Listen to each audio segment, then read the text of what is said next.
얘가 핸드폰이 필요 없게 만들어 주겠죠. 그래서 사람의 라이프 스타일에 맞게 여러 개의 스크린들이 있을 것 같아요. 스페이스X의 향후 미래의 가치, OECD 국가의 통신사를 다 합쳐서 그 가치가 이게 스페이스X의 스타링크의 가치가 아닐까? 스페이스X가 망망대해에서는 거의 대부분의 점유율을 가져가고 있고,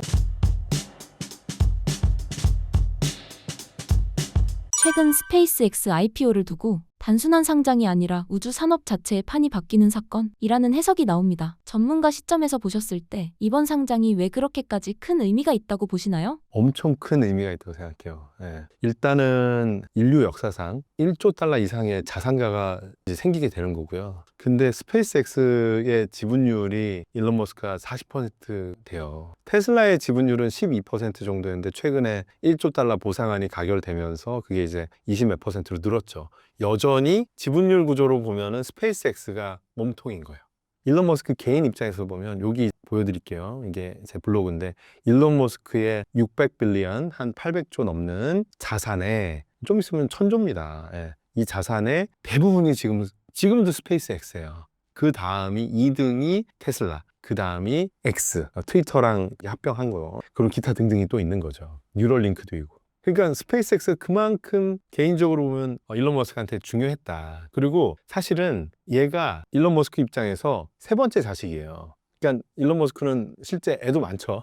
애도 많은데 창업한 기업도 애만큼 많아요. 그러니까 집 창업했었고 얘 창업한 회사를 페이팔이랑 붙였고 99년도, 2002년도에 스페이스X를 창업했고 2003년도에 테슬라를 창업하고 2006년도에 솔라시티를 창업하죠. 결국 지금 살아있는 스페이스X와 테슬라 중에 누가 맏형이냐? 맏형이 스페이스X예요. 왜 그럼 테슬라를 먼저 상장시켰냐? 스페이스X는 영업이익이 최근에 나왔어요. 왜냐하면 우주로 로켓 쏘는 게 금방 돈을 벌 수가 없잖아요, 구조적으로. 근데 차를 만드는 거는 사실 로켓 쏘는 것보다는 좀 더 이제 예측 가능하고 조금 더 대량 생산이라는 것에 더 빠르게 도달할 수 있었다. 그래서 테슬라는 월가가 받아들이기에 좀 더 쉬웠다는 거죠. 그래서 좀 더 빨리 상장을 할 수 있었던 거고, 스페이스X는 사실 지분율이 왜 높았냐라고 하면은 투자받기가 어려운 구조예요. 그렇죠? 지금이야 스페이스X 멋있지만 10년 전에 여러분 투자라고 했으면 아무도 안 했을 거예요. 왜냐하면 민간에서 로켓을 쏜다고? 그게 돼? 믿기 시작한 건 급 최근이죠. 2, 3년. 그 전까지. 그래서 많은 분들이 되게 깜짝 놀라시는 게 스페이스X를 테슬라보다 더 먼저 창업했어요 라고 하면 지금 정말요? 이래요. 그만큼 많은 기간을 버틴 거예요. 버티면서 투자를 테슬라만큼 못 받았기 때문에, IPO를 못 했기 때문에 역설적으로 지분율이 40%나 되는 거죠. 우리나라에도 코스닥 상장하는 회사들 보면 대부분 지분율이, 창업자 지분율이 40%가 안 돼요. 25, 30%요 정도 되거든요. 그 얘기는 펀딩을 잘 받은 거예요. 스페이스X는 고생한 거예요. 고생이 묻어 있는 거죠. 그래서 실제 자서전 읽어보시면 스페이스X만큼은 펀딩이 계속 안 되니까 자기 사재를 계속 털어넣어요. 그리고 테슬라는 상장을 임박하고 했으니까 가치가 있잖아요. 테슬라 지분을 담보를 잡아서 돈을 빌려가지고 또 스페이스X에 넣어요. 그래서 언제죠? 이제 테슬라도 망하고 스페이스X도 함께 망할 뻔한 적이 언제냐면 팔콘 1을 세 번째 쐈는데 안 되고 네 번째 쐈는데 이번에도 안 되면 자선에 써 있어요. 나는 팔콘 1을 세 번 쏠 돈밖에 없었다. 네 번째 망하면 연쇄도산이 될 수 있었어요.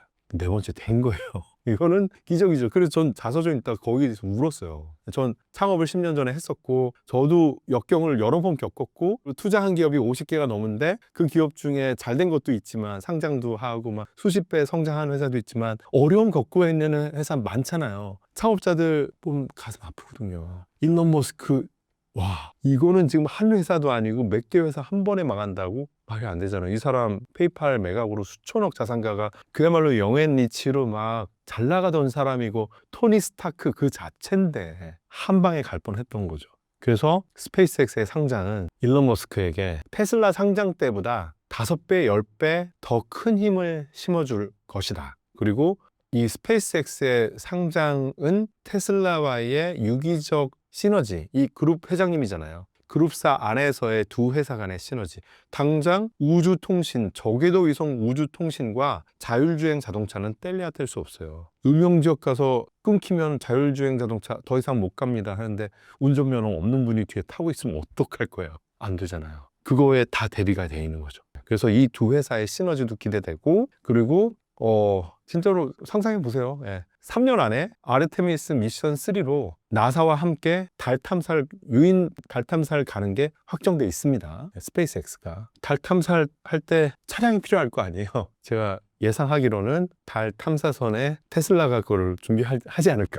그리고 이제는 달이 우주 기술을 과시하기 위한 과학적 목적이 아니라 자원을 채취하기 위한, 아니면 달에서의 어떤 경제적 활동을 하기 위한 이제 자원의 보고 생산 기지가 될 거라고 저는 생각합니다. 그렇다고 하면 그런 달 산업화에 가장 준비가 잘 된 회사는 두 회사다. 테슬라와 스페이스X. 이 둘을 갖고 있는 일론 머스크는 그야말로 달 산업화, 달 경제 시대에 그냥 1등 주자, 경쟁자가 없는 거죠. 근데 이 1등 주자의 날개를 달아주는 시점이 스페이스X 상장하는 시점이 될 거라고 보는 거죠. 요거 좀 말씀드릴게요. 이제 스페이스X 얘기하면은 많은 분들이 스페이스X가 돈을 까먹는 회사일 거라고 추측을 하세요. 근데 스페이스X 매출액과 영업이익이 아주 단단합니다. 돈을 벌고 있는 회사고 수조 원 넘게 벌고 있어요. 그래서 지금 이게 공시된 자료는 사실 없기 때문에 추정 재무인데, 올해 기준으로 매출액의 규모가 한 20조에서 인류 역사상 최초로 네덜란드의 동인도 회사 수주 물량이나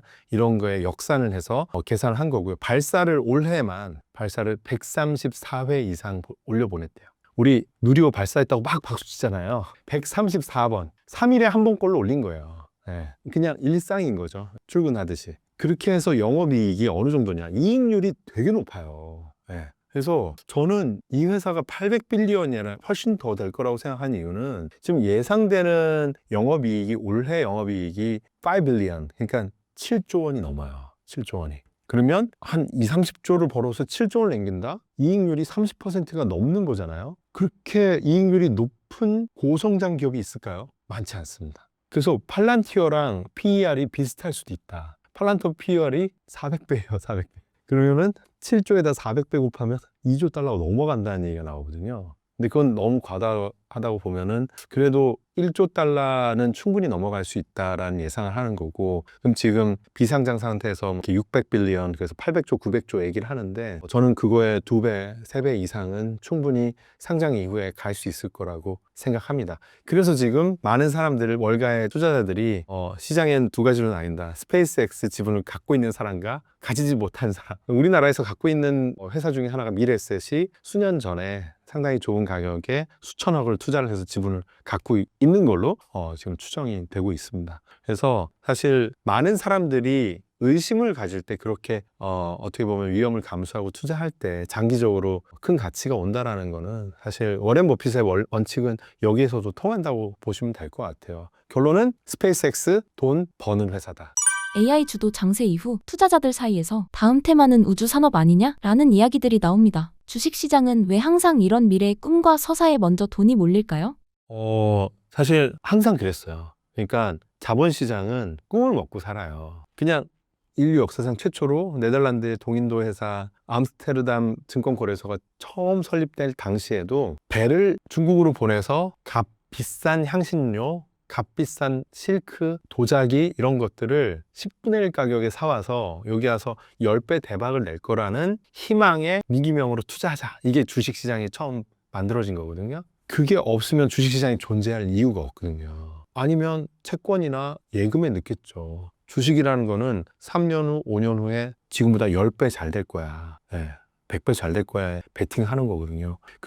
그런데 이 우주산업이라는 게 그냥 튤립처럼 무가치하게 뿅 사라질 신기루 같은 존재냐? 아니다라는 거죠. 이 우주산업이 거꾸로 보면은 우리 SK텔레콤 어때요? 되게 안정적인 회사처럼 보이죠. LG U+ 되게 안정적으로 보이죠. 그런데 저는 스페이스X 상장하고 스페이스X가 이런 국내 통신 3사를 부가가치를 막 엄청나게 잠식하고 이 회사들을 위기로 몰아넣을 수 있는 회사라고 생각을 해요. 그래서 저는 이런 재밌는 상상의 밸류에이션도 해봤는데 스페이스X의 향후 미래의 가치, 5년 후 미래 가치 한번 추정해보자. 어떻게 하면 될까? 우리나라에 통신 3사가 있죠? 기업 가치들이 있을 거 아니에요. 수십조 원 막 이렇게.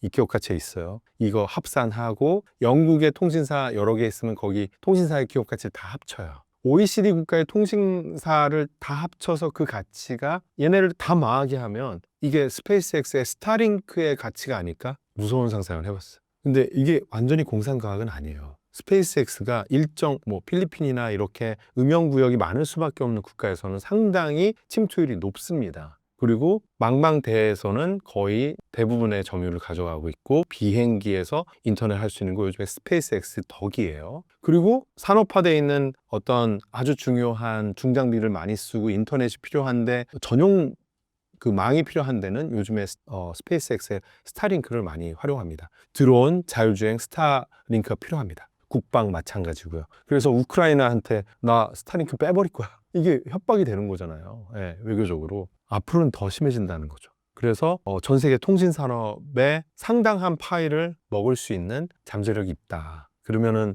스페이스X의 미래 가치가 또 느껴지는 건데 이 말씀드린 비즈니스 모델은 스페이스X의 비즈니스 모델 여러 개 중에 하나죠. 저궤도 위성에 위성을 10,000개로 올리고 이걸 몇 년 안에 30,000개를 올리고 30,000개 올리는 건 다 허가를 받아놨어요. 30,000개는 무조건 가는 거고요. 요즘에 이 지금 새틀라이트 버전 3까지 나왔는데 스타링크 위성 버전 3 가면서 점점 커지거든요. 얘 커졌는데 이왕 커진 거에 그냥 엔비디아 칩 넣어가지고 데이터 센터처럼 굴려볼까? 그럼 냉각도 안 해도 되잖아. 에너지 공급, 태양광 날개에서 바로 에너지 공급 남는데 여기는 대기도 없고 계속 에너지를 쌓을 수 있는데 그러면 데이터 칩, AI 반도체를 돌리기 제일 좋은 데가 우주가 아닐까? 그러려면 30,000개가 아니라 저궤도 위성이 1,000,000개 필요하겠네. 사람들이 미쳤다. 1,000,000개라고 30,000개에서 1,000,000개가 어떻게 야, 나 10,000개 올린다고 할 때 된다고 본 사람 있어? 이거 당시에 지금 경쟁자들 몇백 개 수준이에요. 그러니까 일론 머스크는 얘기할 수 있겠죠. 근데 100만 개 안 될 수도 있겠죠. 근데 10만 개, 20만 개 가다가 한 10만 개는 나 데이터 센터로 쓸래. 이런 건 충분히 가능한 시나리오 아닐까 이런 생각하거든요.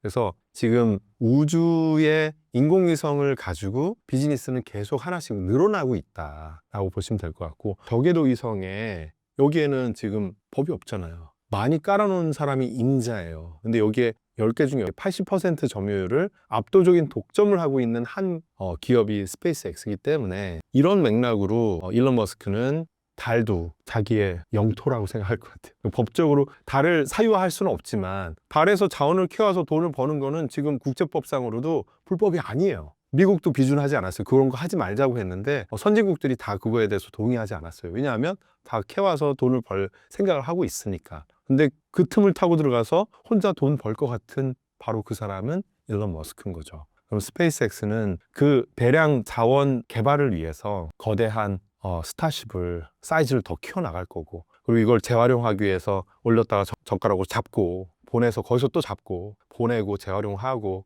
효율을 올리고 킬로그램당 단가잖아요. 킬로그램당 이 우주로 보내는 단가가 너무 사벽이잖아요. 그럼 경쟁자 대비 3배, 5배, 10배가 쌉니다. 근데 무려 얘가 스스로 더 싸지고 있어요. 마치 엔비디아의 경쟁자는 누구냐면 2년 전 엔비디아예요. 지금 스페이스X의 경쟁자는 없어요. 블루 오리진, 아마존 카이퍼 다 있지만 사실 킬로그램당 단가로는 압도적으로 그냥 탁월해요. 그래서 스페이스X의 경쟁자는 2년 전 스페이스X다. 올해의 스페이스X를 혁신적으로 넘어서는 게 스페이스X의 목표예요. 근데 이걸 계속 엄청나게 혁신하고 있어요. 야, 뚱뚱하게 만들어. 부피가 커지면 무게도 커질 거 아니에요. 이걸 어떻게 그게 가능하냐는데 지금 보면은 체조 선수처럼 착지 잘하잖아요. 네, 고마워한 거죠. 이거를 화성 보낸다고 생각하는데 저는 화성은 정말 오랜 미래의 얘기인 것 같고 커머셜하게 상업적으로 가능한 거는 3년, 5년 안에 이거 계획된 대로 달 간다. 달 가서 돈 되는 몽고라도 파온다. 돈 안 되는 걸 할 거라고 생각하지 않습니다.